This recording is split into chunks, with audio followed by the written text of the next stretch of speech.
tanungin nyo, hindi ako nagkamali sa pagpili.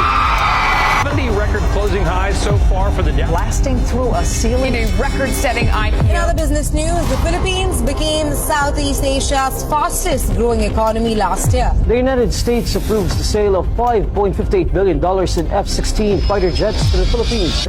Hey there, welcome back to our channel. Today we're diving into this wild shift happening in Asia right now.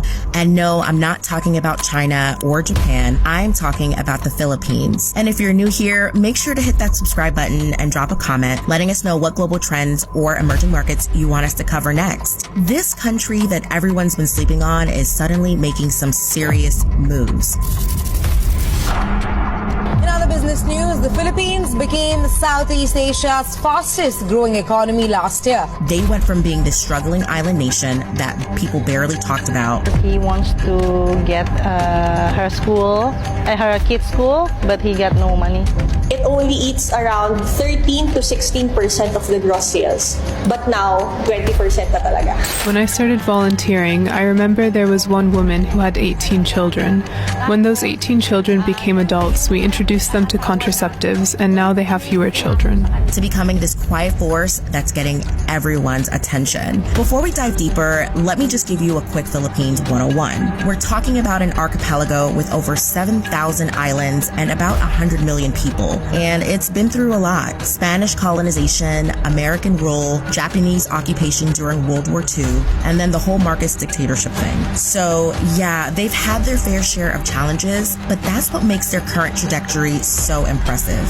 While all these big economies were freaking out over wars, crazy inflation, and broken supply chains, the Philippines economy in 2024 has been growing way faster than experts thought it would.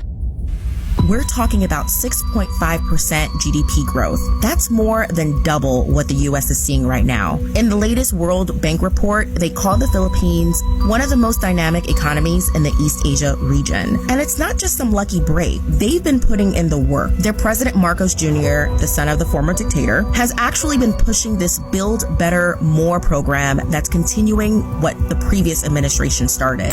This is the foundation that we will build upon.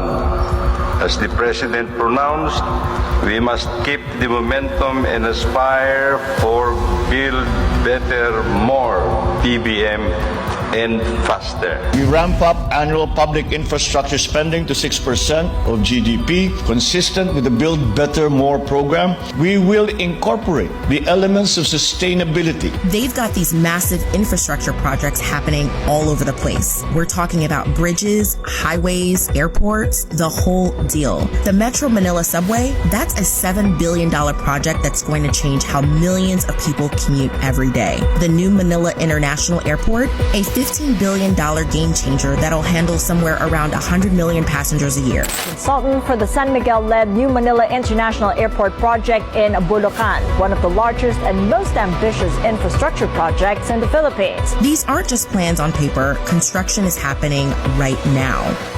There's a lot of developments in the transportation sector right now.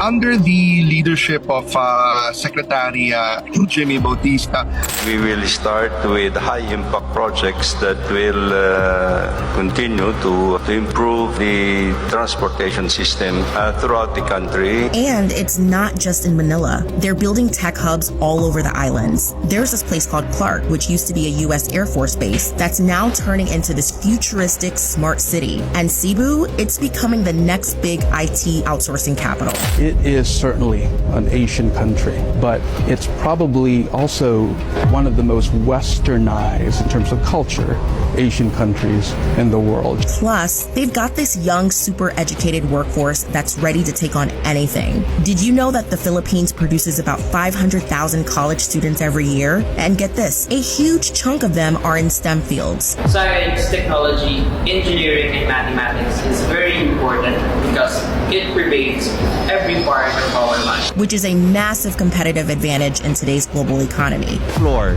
share, and collaborate on the latest advancements in technology and innovation. Okay, but here's where it gets really interesting. The Philippines isn't just focusing on money, they're beefing up their military too. They are investing around $35 billion to modernize everything. New ships, planes, radar systems, the whole nine. Just last month, they commissioned their first ever missile-capable warship, the BRP Jose Rizal, and it's pretty impressive. It's got anti-air, anti-surface, and anti-submarine warfare capabilities, and they've got more ships like this coming. They're also getting a bunch of new fighter jets. Remember when the Philippines barely had any working aircraft? Now they're buying F-16s from the US and considering getting some of those Swedish Gripen jets too. The United States approves the sale of $5.58 billion in F-16 fighter jets to the Philippines. The U.S. State Department said that it was greenlighting a sale that includes 20 F-16 jets and related equipment to the Philippines. I mean, that's a serious upgrade. They're teaming up with countries like the US, Germany, and Japan for defense agreements. The Enhanced Defense Cooperation Agreement allows American troops to be stationed at bases across the Philippines again, and that's a huge strategic shift. I was just reading about their joint military exercises with the US Marines in Palawan, which not coincidentally is right next to the contested waters in the China Sea. They're not being subtle about this message. See where the Philippines sits? It's right on the edge of the South China Sea, which basically is the world's most important shipping lane with over $3 trillion in trade moving through there every year. Plus, there's all this untapped oil and gas underneath. About 40% of global shipping passes through this area.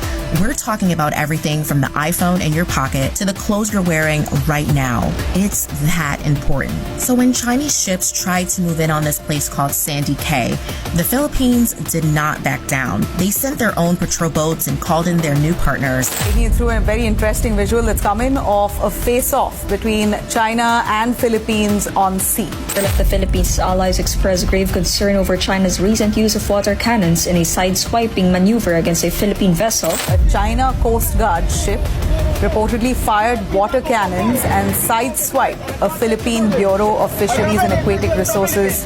There was this wild standoff where Filipino sailors were literally using machetes to cut through barriers that Chinese vessels had set up. And it didn't stop there. There was this incident at 2nd Thomas Shoal where Chinese vessels actually blasted Filipino ships with water cannons. But instead of backing off, the Philippines published all the videos, called out China internationally, and doubled down on its patrols. China noticed, trust me. Now, let's talk economics because this is where things get really juicy.